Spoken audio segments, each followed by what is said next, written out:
Benvinguts i benvingudes a l'exposició del modernisme cap a la cultura del disseny en el Museu del Disseny. És una exposició permanent que ens permet endinsar-nos amb el que és la importància del disseny en l'època del modernisme. Si bé s'han fet diferents exposicions sobre el modernisme, aquesta està presentada des de la mirada cap a la importància que va adquirir el disseny en aquest període del modernisme, que és entre finals del segle XIX i començaments del segle XX. És una exposició que ha estat comissariada per la doctora Mireia Freixa, catedràtica emèrita de la Universitat de Barcelona, i per la doctora Pilar Vélez, que és la directora del Museu del Disseny. Amb més de 370 peces ens mostren tot un conjunt de la importància que adquireix, evidentment, el disseny en el modernisme, però són peces inèdites, moltes d'elles perquè han estat adquirides recentment i donades al museu. Bé, per tant, ens endinsarem en aquesta exposició, farem un viatge en el temps per situar-nos en aquesta burgesia i en aquest període on la indústria artística va adquirir tanta importància. Comencem llavors per aquesta banda d'aquí i ens centrarem amb la butaca romana de Francesc Vidal, que ens exemplifica el que seria el precursor del modernisme. Ell tenia tota una fàbrica d'indústria artística i, per tant, comença, en els anys 70-80 del segle XIX, a produir una sèrie d'objectes que són molt ben acollits per la part de la burgesia. Encara, si ens fixem en aquestes formes, no són les pròpies modernistes, perquè estem en un temps abans, d'aquí la qüestió del precursor, i llavors ja a partir de l'any 1888, que és quan es fa l'Exposició Universal de Barcelona, es dona com a data d'inici d'aquest període modernista. A finals del segle XIX encara ens trobem amb un altre element important, que és l'historicisme. I ho podem veure si seguim cap a aquesta banda, ja entendrem precisament com va evolucionant la idea del disseny. La qüestió de l'historicisme és aquesta mirada cap als estils anteriors, d'aquí el component històric, i concretament és un tema molt vinculat amb el que és la Renaixença. Pensem que en aquesta idea del pensament intel·lectual, de recuperació de la cultura catalana, de la llengua i també del que és els moments d'esplendor que va haver a Catalunya, com és l'època de l'edat medieval, concretament del gòtic. I el neogòtic serà un dels estils més recurrents en aquest procés d'historicisme perquè miren directament cap al passat, època d'esplendor catalana que és recuperada i reinterpretada. Per tant, des dels arquitectes, com és el cas de Josep Puig i Cadafal, figura clau en el neogòtic, i a banda també els industrials que li acompanyaran en diferents obres. Pensem que no només és l'arquitecte, sinó també la importància de les arts industrials, com veurem, i quedarà exemplificat al llarg d'aquesta visita a l'exposició. No només el neogòtic va ser important, sinó que també van venir altres tipus d'estils de l'antiguitat que directament es van barrejar. És el que diem l'eclecticisme. Per tant, el panorama que es presentava a Barcelona i a Catalunya era unes corrents artístiques mirades cap a moments d'esplendor. Ho podem veure amb aquestes dues peces fantàstiques, aquests escons de grans alçades, que de fet ja ens fa referència a les antigues palaus medievals i que és recuperat. És un tipus d'objecte que es posava en els vestíbuls de les cases, d'aquest tipus de cases burgeses, i que ens podem imaginar l'alçada com ha canviat. Si ens fixem en tota la part superior, veureu aquests arcs que ens recorden molt a l'època gòtica. També la qualitat de la fusta, fantàsticament treballat, la idea de l'ebenista, veurem també en qüestions d'altres mobles. I després, si ens n'anem cap a l'escó que tenim a la banda de l'esquerra, la incorporació del que és el teixit, un brodat, que això encara li dona aquest caràcter molt vinculat amb el que és l'època medieval o el Renaixement, que és quan també moment d'esplendor. El de la dreta està tret de la casa Lleó Morera, que de fet en tenim fotografies i és fantàsticament exemplifica aquesta majestuositat del moble. Si ens anem cap a aquesta banda d'aquí, observarem com més enllà del mobiliari tenim tot un conjunt de diferents peces de ceràmica. La ceràmica també serà molt important perquè recuperaran i s'adaptarà, com després veurem. Aquí simplement ens situarem una mica per lo que és el disseny. Veieu que són un tipus de formes que s'han recuperat. algunes més neogòtiques, d'altres en un component més naturalista, però que directament estan vinculats amb això, el que és un tipus de disseny que encara no és el típic modernisme que nosaltres estem acostumats. Què passarà? De fet, en tenim tota una cronologia que ens aniria una mica situant el cas de Barcelona, Catalunya, en comparació a Europa i Amèrica. I d'aquesta manera posem en valor la importància que té Catalunya, concretament Barcelona, en el modernisme.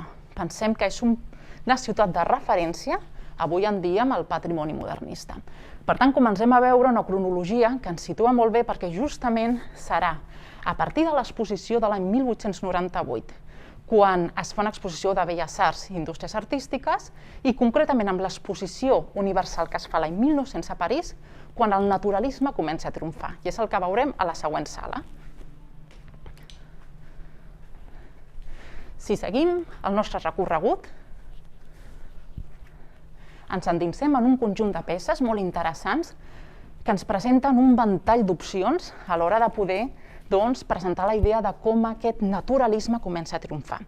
Com dèiem, estem a finals del segle XIX, l'any 1900, que inicia el segle XX i que, a més, amb l'exposició universal de París, és la manera en què es comença a difondre un tipus d'estil que ja va molt més lligat amb el que nosaltres entenem com a modernisme. És aquesta idea de l'art nouveau. L'art nouveau és molt important perquè, si la traduïm del francès, és un art nou, modernisme, modernitat. I per tant és veure la mirada cap a fer un tipus d'art i un tipus d'estil que s'anava allunyant del que són els historicismes per anar cap a un naturalisme. Un naturalisme perquè els artistes es van fixar amb la natura, concretament amb el tema floral, i van veure la possibilitat de començar a experimentar i crear les seves formes.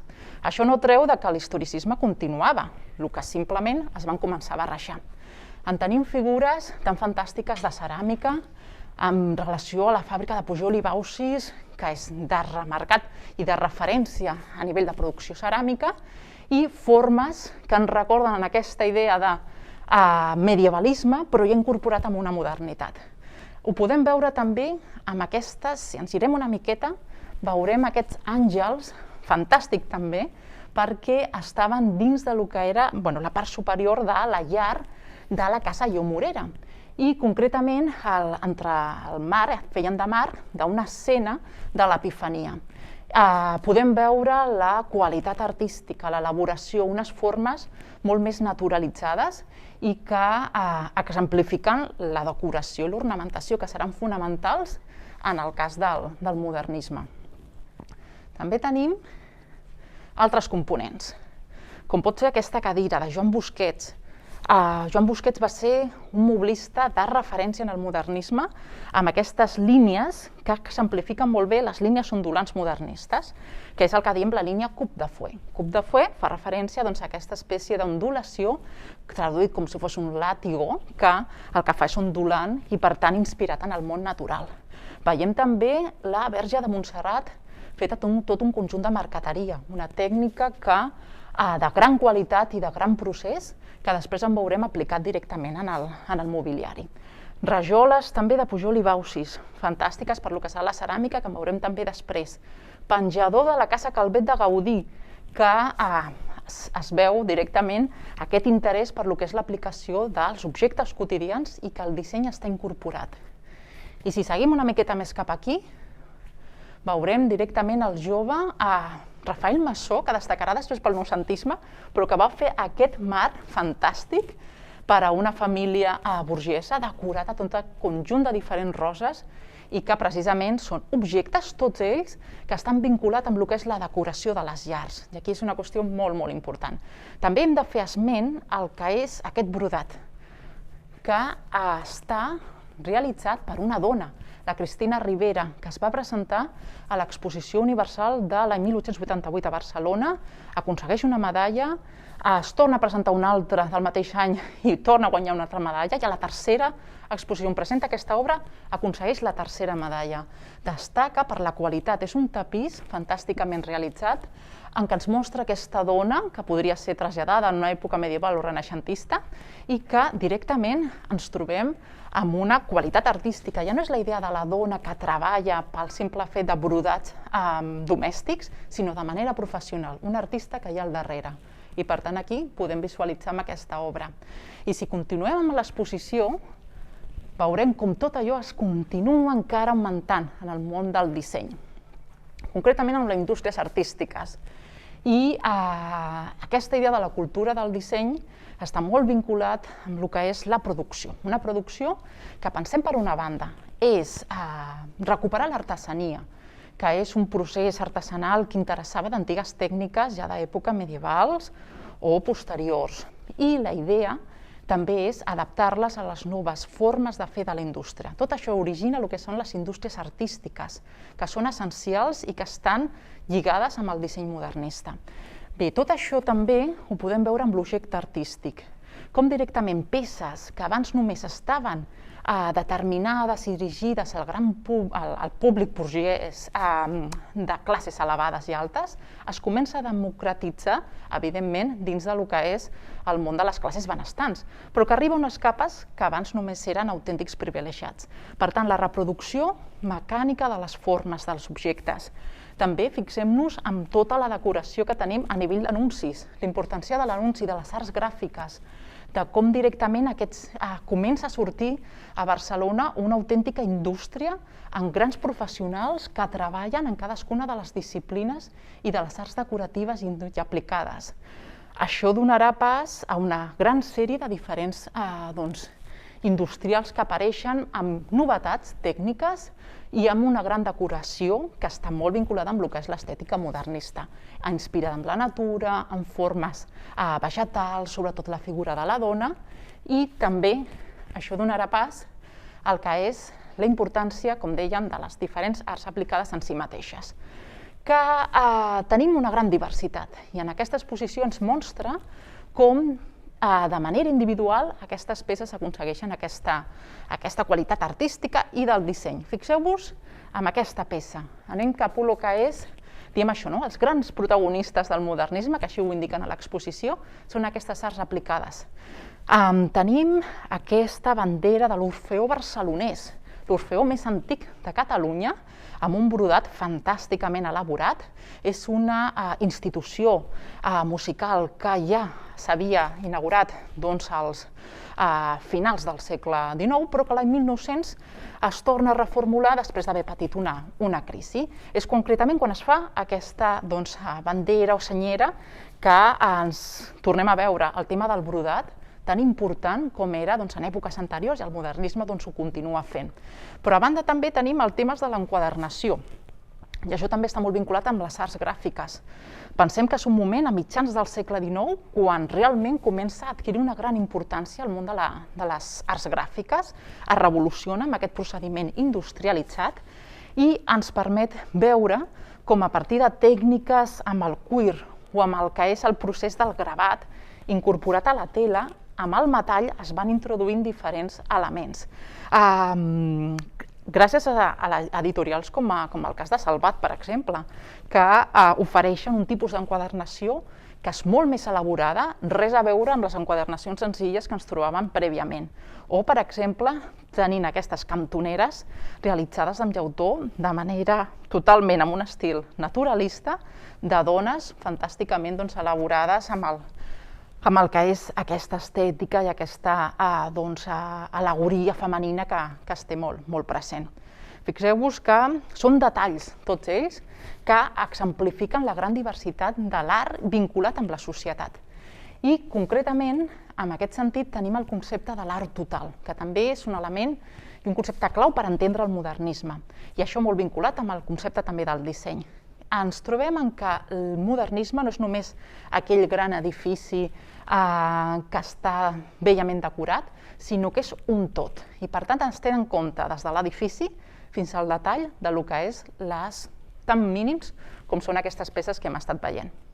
En aquest apartat ens centrarem en el que són les exposicions artístiques i industrials. Pensem que després de l'Exposició Universal de l'any 1888 es comença a interessar l'Ajuntament de Barcelona per fer tota una sèrie de diferents exposicions, algunes sobre belles arts, altres sobre indústria i d'altres en què s'uneixen els dos conceptes. Es comença també a crear un centre d'arts decoratives i això farà que fins i tot l'Ajuntament de Barcelona adquireix peces que s'exposen allà perquè els interessa tenir-lo pels seus propis museus municipals.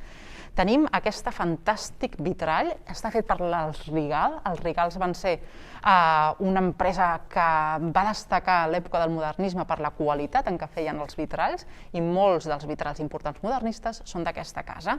Entenem que aquest vitral es va exposar a l'exposició de l'any 1896, en el moment de centrar l'art, la indústria, i concretament ens fa una referència a lo que és, o al·legoria, el que és pròpiament el món de la industrialització del vitrall. Tenim tota una sèrie de diferents nens que estan aquí treballant a la part de sota i elaborant els seus dissenys per després fer el procés del vitrall. Després, si continuem, veiem grans avanços, com és la càmera fotogràfica, com és la roda vinculat amb aquest drenatge de la indústria, i la figura al·legòrica de Barcelona, amb tot el que diríem avui a l'skyline, tota una sèrie de paisatge pròpiament de Barcelona.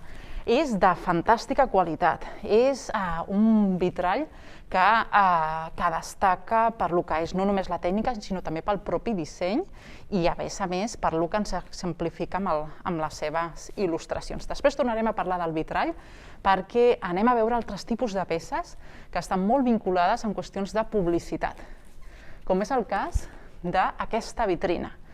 Pensem que en aquestes exposicions els industrials, els artistes, anaven a exposar tot allò que consideren interessant per poder-se mostrar com a gran aparador. I precisament parlant d'aparadors en tenim aquesta peça, que és una tribuna dels Talleres Gráficos Boves de Barcelona. Fixeu-vos que es dedicaven a la litografia, a el que és també a la importància que va adquirir, com dèiem, tota la part de les arts gràfiques en el moment, i aquí podem veure l'exemple de la cromolitografia. I és un gran avanç que es va produir en què aquí incorporen el color, l'aplicació del color, una autèntica novetat en aquells moments que ofereix, com podem veure, els diferents mostraris de colors per poder fer aquestes làmines, concretament un calendari de l'any 1902. A més, també pensem que tot allò vinculat amb el disseny, amb el color, ho podem veure amb objectes que són molt propers per nosaltres, com són tipus de capses o embolcalls de paper, en què es veu la qualitat gràfica, es veu la qualitat també del disseny, i directament és una gran oportunitat tenir aquestes peces per fer-nos aquesta idea de com el producte comercial s'acaba convertint també en aquesta qualitat artística. Si continuem cap aquí, podrem veure també altres tipus de mostraris, des d'un element decoratiu d'un pintor decorador a nivell del que seria el tema del daurat, un pintor daurador, que es deia, que directament ens trobem amb això, amb el que és un objecte que mostra directament vinculat amb la seva producció. Igual també que veiem en aquesta banda de sota són uns dibuixos fantàstics de Gaspar Omar. Gaspar Omar va ser també d'aquest tipus de figures importants en el modernisme, gran projectista, decorador, que va obrir una botiga al carrer Canuda, el que és molt a prop de l'Ateneu barcelonès, i aquella botiga no es conserva cap tipus de fotografia, ni de l'exterior ni de l'interior, però sí que tenim i conservem aquests dibuixos preparatoris del que seria la decoració de l'interior de la botiga. Una botiga en què es venien diferents objectes artístics, des de, per exemple, làmperes fins a objectes decoratius varis que omplien les cases burgeses. Per tant, fixem-nos també en el tipus d'elements molt vinculats amb el simbolisme, amb una iconografia molt prerafaelita que es portava de moda en aquells moments. També veiem aquest conjunt de l'expositor. De fet, fa referència a un projectista, decorador, que tenim com aquella figura que presentava, que dissenyava i que feia qualsevol tipus de disseny vinculat amb aquestes arts aplicades industrials. I, per tant, així es mostrava als diferents. Era com un aparador que es va posar en una exposició i així els visitants podien veure la qualitat que podien arribar a adquirir les seves diversitat de peces. Només la pròpia peça en què ens mostra aquest mostrari ja de per si és fantàstica i ens ensenya molt bé com treballaven i com es feien els estants de l'època. A més, per últim, també tenim aquí un cartell dels mosaics, concretament els mosaics hidràulics, que ara anirem a veure, Úrsula i Solà, una marca molt destacada també d'aquell moment, situada a plaça Universitat número 2, com ens indica. El tema del cartell està fet per Alexandre de Riquer i reproduït per aquesta versió i formes que tenia la cromolitografia. Pensem que el cartell és molt important perquè també ens permet fer difusió d'aquestes arts industriades. És exactament el que vèiem anteriorment, com directament necessiten aquestes cases que es dedicaven indústries a les arts decoratives i per tant exemplifiquen amb els seus cartells i exemplifiquen la feina que podien fer. I era la publicitat moderna, és una estratègia de màrqueting entre finals del XIX i principis del XX. I ara el que anirem a veure és tota una sèrie de diferents tècniques que van lligades precisament amb això de les arts decoratives. Moltes d'aquestes ja ens sonaran perquè són recurrents vinculades amb el modernisme, com és tot el que podem veure. Segurament peces d'aquí sota, com és el cas d'aquests panots tan típics que tenim al Passeig de Gràcia, dissenyats per Gaudí, i veiem d'altres que són vinculats amb el paviment hidràulic. Bé, és el moment en què es revesteixen els terres, es revesteixen tot l'interior, tot l'exterior, tant els interiors com les façanes modernistes. És la idea de posar una pell, com si tinguessin que decorar-ho tot. Ja sabem que al modernisme els agradava molt la decoració i l'ornamentació, per tant aprofiten tot allò, aquell foradet que queda, per ficar algun tipus d'element decoratiu, per atorgar-li bellesa i atorgar-li també un caràcter.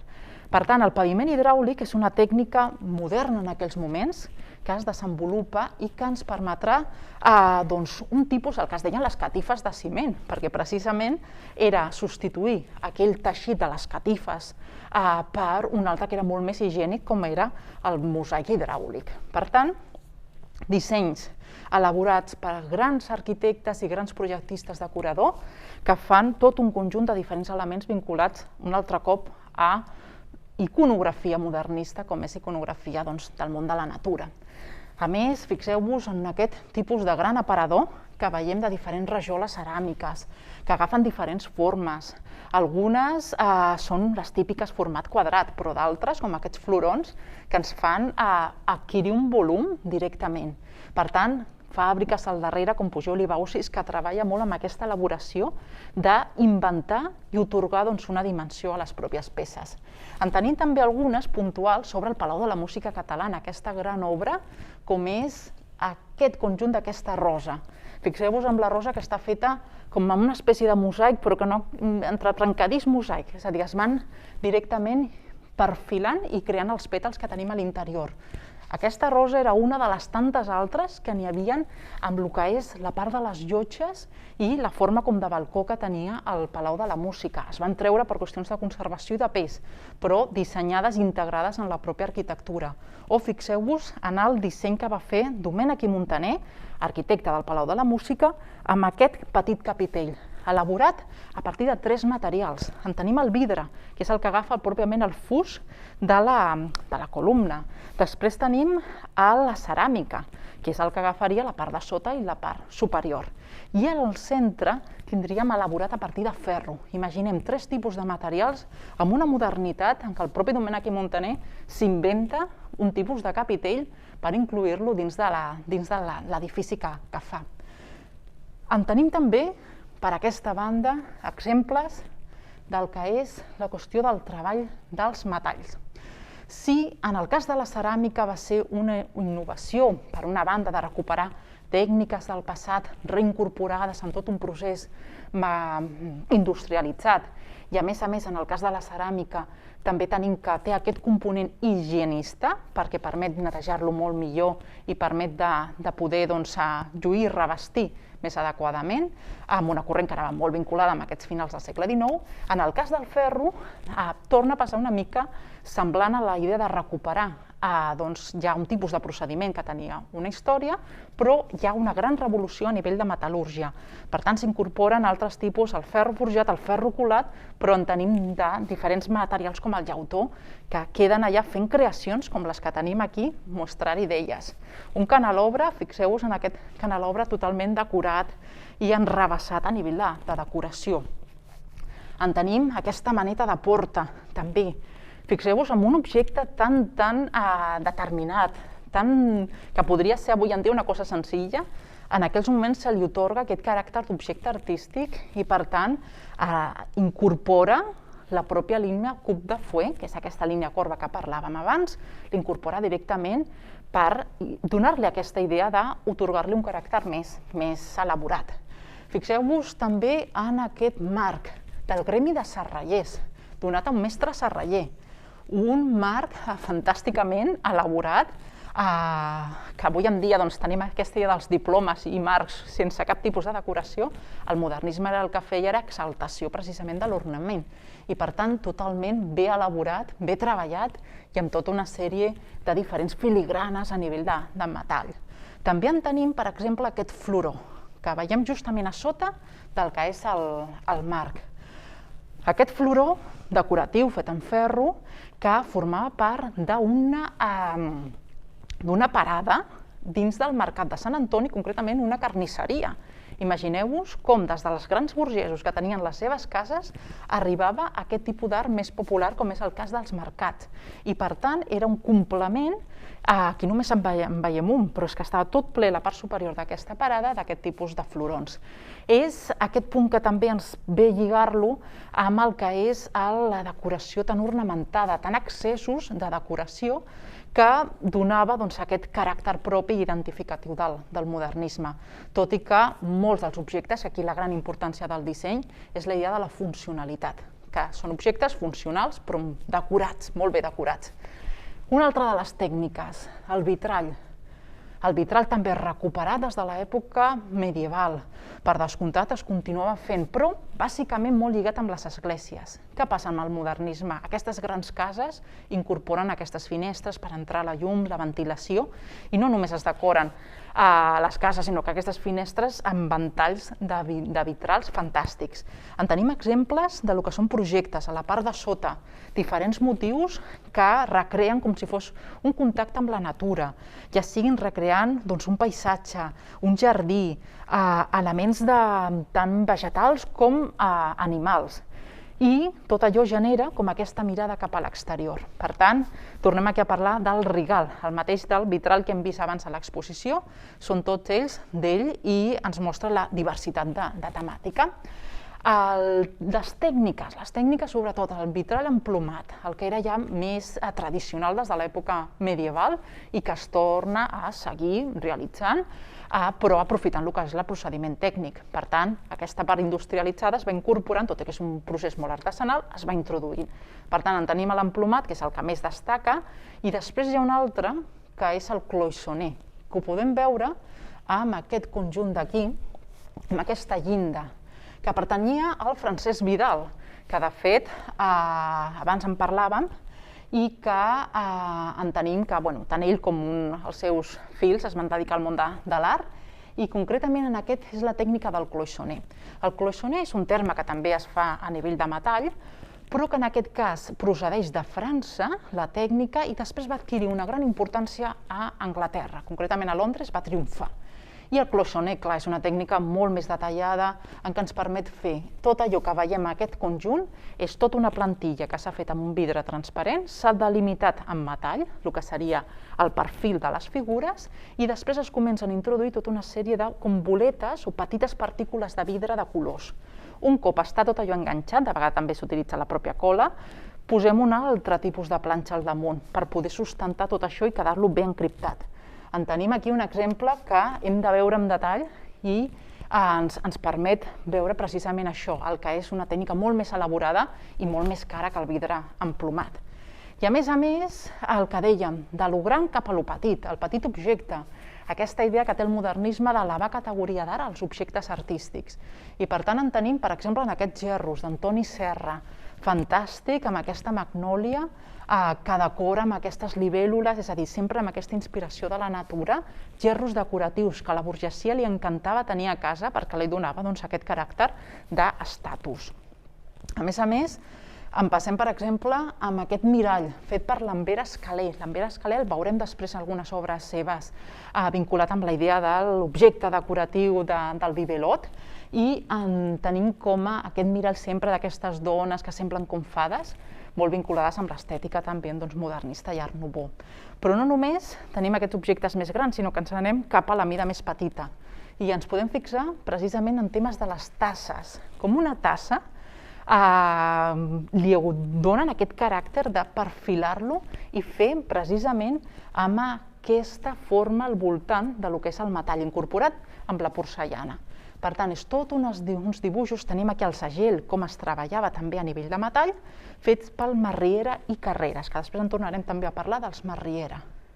És una peça d'autèntica precisió, elaboració i de luxe. Igual també que veiem per aquesta banda de sota un penjol també tret dels Masriera, com tenim el motlle, que ens permet veure aquesta dona també com a fada. I justament cap a la banda de la dreta veiem un objecte molt curiós, que és una de les tasses que tenien a la taverna dels Quatre Gats i que aquí ens ha arribat i que directament veiem com tot estava tan integrat i veuríem decorat els Quatre Gats a l'interior.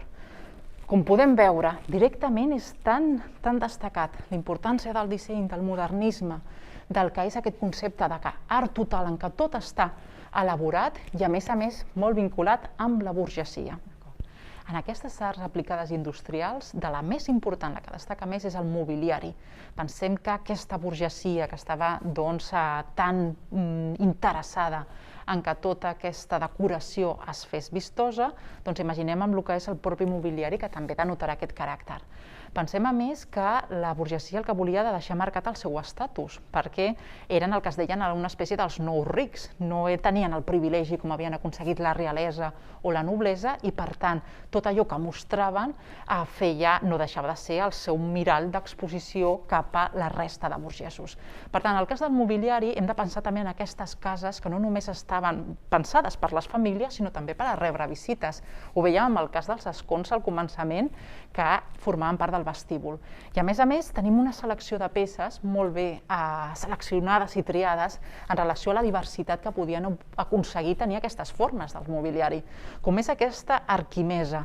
Mirem que encara les seves formes van una mica amb la idea aquesta historicista que parlàvem al començament i l'elaboració d'aquest moble tan destacat en temes de detalls.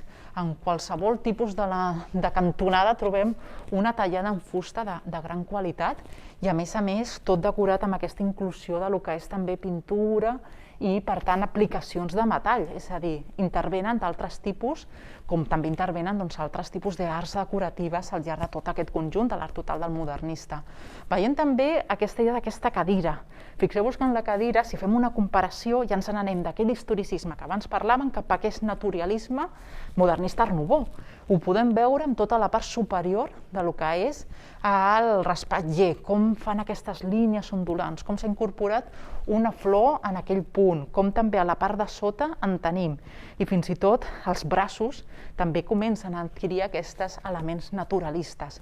Per tant, són autèntiques peces d'art en si mateixes. I això fa també el tema del tapís, de com s'entapissaven aquest tipus de butaques, de cadires, que tot això està lligat també amb un disseny modernista i que malauradament amb el pas dels anys es va deteriorant, però que quan ens arriba podem fer-nos la idea precisament això, de com tot es quedava un altre cop integrat. Hem de donar la volta per veure més obres de mobiliari i podrem veure el que seria un llit amb la seva tauleta de nit. Veiem aquesta petita preciositat, torna a aparèixer el Gaspar Omar, que abans en parlàvem, i que directament intervenen d'altres artistes per fer el que és el producte de la marqueteria. Pensem que és la idea que se'n va entrellaçant diferents artistes per poder crear un objecte. I és el cas d'aquest llit amb el capçal que ens representa l'àngel de la guarda, aquesta idea de protegir-nos durant la nit, i després tenim aquesta tauleta que l'acompanya. Tant l'una com l'altra està feta amb la tècnica de la marqueteria. La marqueteria és un procés molt elaborat en què s'utilitza, com si fos el pinzell, és substituït per diferents fustes, i això fa que es van fent composicions aprofitant el propi color natural de la fusta, de diferents fustes, evidentment, de diferents arbres, que es van incorporant i tallant. Per tant, aquí és un procés molt artesanal, molt bé elaborat, en què destaca precisament la laboriositat i l'artesania que en tenim. En aquest cas, el Josep Pey va ser un gran acompanyant en tot això, a nivell de marqueteria, amb el Gaspar Omar. I per tant ho podem veure també els detalls, perquè a més tenim fusta tallada amb alguns elements i la pròpia qualitat del disseny per poder fer doncs, aquest exemple. I ara, si continuem una miqueta més cap aquí, podrem veure els projectes precisament de marqueteria que tenim aquí per la Casa Llomorera. Concretament, la Casa Llomorera, dissenyada per Gaspar Omar i que en tenim peces conservades en el MNAC, aquí tenim aquests projectes decoratius. És una autèntica preciositat només veure aquest grafit i aquest guaix que es va incorporant en aquestes làmines. Per tant, el procés d'elaboració que després és traslladat directament a marqueteria. Per tant, és el procés també que feia l'artista projectista a l'hora de voler elaborar un disseny del seu objecte final. També la iconografia va molt relacionada amb aquest món medieval, com si fossin trobadors, dames de l'època medieval, amb aquests vestits vaporosos, envoltades de jardí i envoltades de flors, per exemple, en el cas d'aquesta guirlanda. També, quan vingueu a l'exposició, podreu veure uns vídeos que ens han determinat aquí sobre el procés tècnic de l'elaboració d'algunes de les tècniques que hem vist abans. Concretament, són extrets de l'exposició del modernisme i les flors i s'ha fet una col·laboració. També en tenim un altre exemple com aquesta tauleta, que dèiem abans, tauleta de nit, també amb aquest naturalisme, fixeu-vos, amb aquest tipus de potes que té ondulades i que semblen que ja tenen aquest organicisme, és a dir, com si fossin vives, i directament elaborades per Joan Busquets, que també l'hem trobat abans. En aquest cas veurem una altra tècnica, que és la que queda aquí, en el cas del pirogravat, que és directament incidir sobre la fusta i amb una punta metàl·lica es va creant el que seria el dibuix, que després és acolorit i treballat després amb esmalt. Per tant, és una tècnica que ell va evolucionar i que es diferencia de la marqueteria en el sentit que és d'un procés més modern. Bé, en aquest sentit, el mobiliari, com dèiem, objectes que s'incorporen a les cases amb la mateixa estètica i conformen aquest conjunt. I parlant de mobiliari, parlant també del treball de la fusta o del ferro, que abans en vèiem, tenim aquesta part destinada a la figura de Gaudí. En aquest cas, una reixa que va ser dissenyada tant per Gaudí com per Francesc Berenguer, que va ser un col·laborador molt actiu de Gaudí i que formava part d'una casa de Llinars del Vallès. Imaginem aquest disseny d'anar elaborant totes aquestes peces i que fa la protecció de reixes. Sabem que Gaudí també va fer grans reixes, com és el cas dels pavellons Güell. I per tant, donar-li aquest caràcter de disseny artístic a un element que simplement tenia la idea de protegir i de delimitar l'espai. En tenim també tota aquesta llinda de porta o aquestes portes que pertanyen a la Casa Batlló. És la plasticitat en què aconsegueix Gaudí. Gaudí, com sabem, aquesta gran figura d'aquest període que directament ell va veure amb l'ornament aquest caràcter que atorgava el modernisme i es va inspirar amb la natura, la seva gran font d'inspiració, i la va integrar amb la seva arquitectura. És el que parlàvem abans, no és la idea d'un petit objecte o el gran objecte, sinó que tot forma part de l'art total. I Gaudí ho va saber molt bé assimilar, com altres arquitectes del moment. Dissenyava l'edifici i dissenyava els seus elements, per tant es dedicava a fer elements com els llindars o aquesta porta tan bé dissenyada a l'hora de crear aquest pont d'unió entre un art molt orgànic i, de fet, el disseny de cada peça li atorgava la seva importància.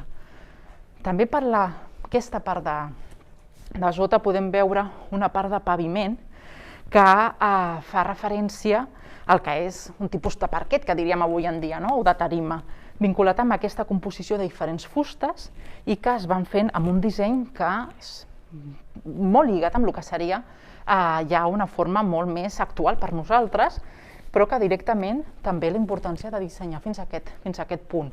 O altres elements el tindríem amb aquests medallons que formen part del Parc Güell.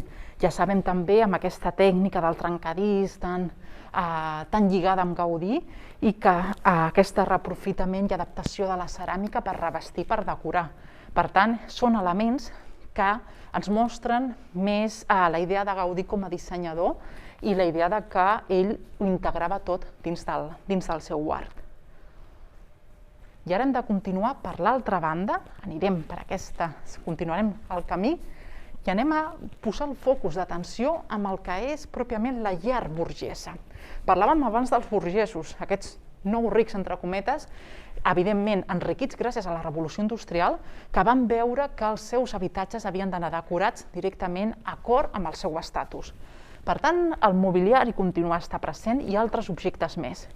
Per exemple, com els modernistes volien ser moderns, de fet Barcelona es volia convertir en una capital cultural europea i tenia aquesta mirada cap a l'exterior, van fer aquest punt de relació amb les noves tècniques, com és el cas d'aquest canapé que està fet pels Tonet, que van dissenyar tot un projecte de poder fer de les fustes més toves i per tant creaven aquestes ondulacions de formes corbes, tipus el cub de fuet. Podem veure amb les potes o en aquest tipus de formes que envolten el propi canapé. En tenim altre exemple com un faristol. Imaginem un element que és tan ben treballat a nivell de material, a nivell de disseny, a nivell del que és cada detall treballat per poder veure, composar la peça total, o tenim també a la part superior la idea del paper pintat. El paper pintat va ser una tècnica que també es va posar molt de moda en aquells moments, en què directament es revestien les parets amb aquest paper. Per tant, tornem a veure referències amb aquest art nouveau i per tant entenem també que els artistes el que feien era veure que estaven fent altres en altres llocs d'Europa o del món per poder-los després assimilar. El que tenim aquí és un exemple del que és tot el conjunt de la idea del menjador. Un menjador que correspon a un arquitecte, el Jeroni Granell, que va dissenyar els mobles i que directament ens trobem amb aquesta espècie de recreació, ja sigui la idea del trinxat, ja sigui el rellotge, la taula amb les cadires, el cortinatge, és a dir, aquest espai com a nucli central, també per una banda per la família, però també a nivell del que és la qüestió dels convidats que rebien a casa seva. Per tant, peces que podríem tenir avui en dia, en general. El rellotge, evidentment, s'ha fet molt més petit, però al cortinatge podem veure l'estètica pròpiament modernista d'aquells moments en què tornen a aparèixer elements o aquesta gran moble que també amb la gran qualitat en què està treballat i dissenyat pel propi arquitecte per la seva pròpia casa. A més, acabem la part d'aquesta llar amb un altre element a tenir en compte, i és que hem anat citant a figures importants, però el modernisme també té aquest component d'anònim, és a dir, va aconseguir una gran dimensió a nivell popular que volia també les classes no tan benestants aconseguir la mateixa estètica, que es van fer una gran producció de mobiliaris i d'altres objectes que no tenien una signatura d'una firma concreta dels grans artistes. Per tant, precisament amb una revista, una publicació, millor dit, que va sortir de l'Ebanista Moderno al voltant de l'any 1906, doncs tenim aquest tipus de conjunt de tota aquesta paret amb exemples de mobles d'aquesta estètica, però que directament ens trobem que no forma part del que és un nom determinat, sinó és l'anonimat incorporat en si. Amb aquesta tauleta, amb aquests petits objectes que formaven part d'aquestes classes que també volien imitar, en certa manera, els burgesos modernistes. Per aquesta banda d'aquí veiem una mica més dels objectes decoratius i ens permet lligar-lo amb el que són les importacions. Pensem que el modernisme no només va passar a Barcelona ni a Catalunya, sinó que també va passar en d'altres a nivell internacional. Això significa que hi havia també un comerç a partir de botigues especialitzades en què arribaven objectes de l'estranger i s'incorporaven. Doncs en tenim, sobretot des de França, en aquest vinculat, tota aquesta espècie de diferents elements, com a de peces decoratives, la idea també del bibelot, que és com un objecte decoratiu que compleix simplement la funció de decorar i d'ornamentar o de recarregar, fins i tot es podria veure des d'un punt de vista més minimalista, i en tenim, per exemple, torna a aparèixer l'Ambert Escaler, que abans en vèiem amb el mirall, tenim aquí perquè es va dedicar a gran producció a fer aquest tipus de peces, O podíem trobar aquests gerros fantàstics d'Émile Gallé. Émile Gallé, de l'escola de Nancy, a França, que es va liar amb el Daum per fer aquest tipus de producció de gerros fantàstics en què veiem aquest conjunt de diferents peces de flors incorporades amb una tècnica del vitrall que va tenir molt d'èxit, tant d'èxit que es va imitar i es va fer reproduccions com a còpies que van sortir i que ens arriben fins avui en dia, és a dir, i que el propi Gallé estava content perquè sabia que li estaven imitant en aquest sentit de que tenia èxit. Arriba un moment, i estem ja, el que es diu del modernisme és que arribaria cap a l'inici de la Primera Guerra Mundial. Concretament l'any 1911 ja comença a haver un altre tipus de tendència, que és el moviment que vindrà després, el noucentisme. El noucentisme, que ja va triomfar més endavant, ja sobretot als anys 20, amb una gran força, doncs també li donava una gran importància als objectes, a la idea del disseny, però canvia l'estètica. Ja no és mirar cap a aquella Europa moderna, sinó era mirar cap a dins, cap al propi territori català, des d'un punt de vista més vinculat amb el que és els orígens, amb el que és aquest món més tradicional. El que no és mirar la burgesia catalana, sinó mirar cap al poble. Això és un tipus de concepte que també es transforma, que ens dona exemples com totes aquestes que tenim aquí i que, si comparem amb el que hem vist fins ara, canvia totalment. Perquè és molt més clàssic en el sentit que ja es mira cap a l'antiguitat, però en un punt de vista molt més mediterrani, aquesta idea de la mediterranietat, i veiem objectes ja dels anys 20, fins i tot cap a la tendència del racionalisme dels anys 30, en què continuen sent decoratius, però que les seves línies s'han sintetitzat molt més i que simplement ens presenten un tipus d'ornamentació no tan recarregada, sinó més concisa i més elaborada cap a unes línies que, com deien, arribaran ja cap a l'art déco o el racionalisme. En tenim des de diferents fins a una cadira, aquesta idea del tipus de cases més populars, més vinculat amb els pobles. I per tant aquí veiem una gran diferència amb el que és aquest modernisme tan burgès, tan recarregat i tan de remarcar el seu estatus. Per tant, ho podem veure amb diferents peces, aquest tipus de paravent fet per Francisc Assís Galí, o el cas d'aquest tipus de mirall, de tocador, en què directament s'ha anat sintetitzant aquestes formes amb unes peces de gran qualitat i d'un disseny remarcables, però que en aquest cas ja l'ornament s'ha reduït a simples línies o a una, diguem-ne, decoració molt més controlada. Tot i això, evidentment, la que és la part d'aquesta idea del disseny aplicat als objectes, com és el cas de l'Escola de Bells Oficis, Superior de Bells Oficis, de l'any 1914, en què comencen a treballar també amb molta força el que és la ceràmica, ho podem veure amb aquests exemples, i que tornen a fer aquesta referència cap a aquest món més mediterrani, més tradicional. La temàtica canvia, però la qualitat, evidentment, es manté i el disseny també adaptat a unes formes, com dèiem, més sintetitzades.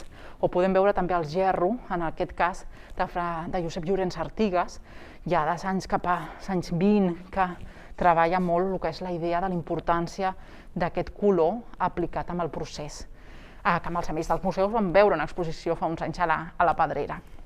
Tot això va passant el temps, el modernisme, en comparació d'altres, fins i tot les primeres avantguardes, que no va ser acceptat.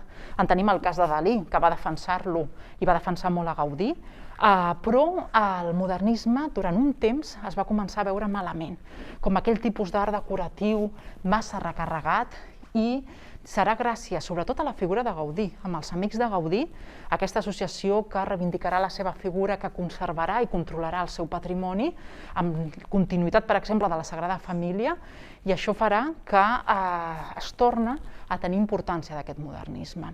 Per una banda, això més unit al reconeixement de Gaudí des de fora de Catalunya, en el cas dels Estats Units o des que seria d'altres països, com el cas japonès. També s'ha de dir que en aquesta mateixa línia comencen a aparèixer una sèrie d'estudis fets per Ràfols, per Cirici, que comencen a reivindicar el modernisme i que ja tot això va evolucionant, sobretot als anys 40-50, i arriba fins als anys 80 en què comença aquesta empenta d'interès per al modernisme. Ho podem veure en aquests ulls de com la el disseny s'ha mantingut, de vegades fent reedicions, de vegades fent readaptacions, però es manté amb aquesta idea de que hi ha objectes, com poden ser aquestes cadires de Gaudí, que s'han tornat a recuperar o que en els anys des del modernisme fins avui en dia han fet diferents reedicions.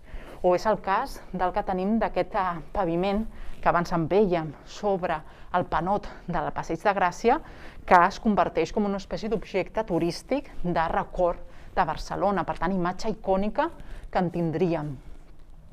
El cas d'objectes que tampoc es va perdre la seva continuïtat, com és el Lambert Escaler, que abans en vèiem, o com són les joies Masriera.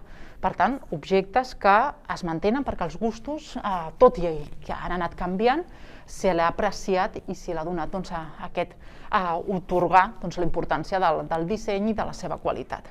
En aquestes últimes vitrines en podem fer una idea d'objectes, com dèiem, des de les joies Masriera, que després amb els Masriera es van unir amb els Carreres, després es va també amb els Bagés, i que no s'han aturat amb la seva reproducció, i que avui en dia, en el Passeig de Gràcia, si anem a la botiga de la Casa Ametller, en tenim aquesta continuïtat dels mateixos dissenys que van ser ben vistos per la burgesia i les classes benestants al llarg del pas del temps. Tenim tota aquesta espècie de tiradors fets per Gaudí que es continuen reproduint fins a l'actualitat. O en tenim, per exemple, el Lambert Escaler, que són imatges, objectes que s'han mantingut amb el temps. Per tant, amb aquest mirall, amb aquestes dones que abans vèiem tan característiques d'ell, objectes decoratius que en general han estat acceptades, tot i amb el pas del temps. Per tant, objectes que van en aquesta línia del que és pròpiament el disseny, continuïtat, i va anar relacionat amb el que és l'augment de la pròpia qualitat artística i la valoració del modernisme. Pensem que el modernisme, durant un temps, com deien, quan s'estava recuperant en general, i això ens passa fins avui en dia, fins i tot, és la idea de llançar. Es van llançar mobles directament, o es posaven a les golfes perquè no interessava, perquè l'estètica havia canviat. Es van treure tota una sèrie de botigues, o es van directament trobar el tema del paviment hidràulic, des que ha sortit aquest moviment de recuperació i de donar-li importància, quantes vegades ens hem trobat paviment hidràulic modernista llançat al carrer. Per tant, aquesta revaloració del disseny d'un segell propi català, en el cas de Barcelona molt identitari, que ens permet directament lligar-lo amb la qualitat del disseny, amb la qualitat identitària, i fer com una gran història hi havia al darrere de diferents artistes, productors, arquitectes, dissenyadors i la gran varietat d'industrials que ho van aconseguir. Bé, fins aquí hem fet aquesta visita, aquest recorregut per tot aquest passeig d'aquest finals del segle XIX, principis del segle XX, que ens permet donar-li valor a la importància del disseny i veure i apreciar aquesta qualitat que van aconseguir i que podem gaudir i que hem de gaudir tots plegats i conservar des de Barcelona. Fins aquí la visita, espero que us hagi semblat interessant i la podeu anar a visitar al Museu del Disseny de Barcelona.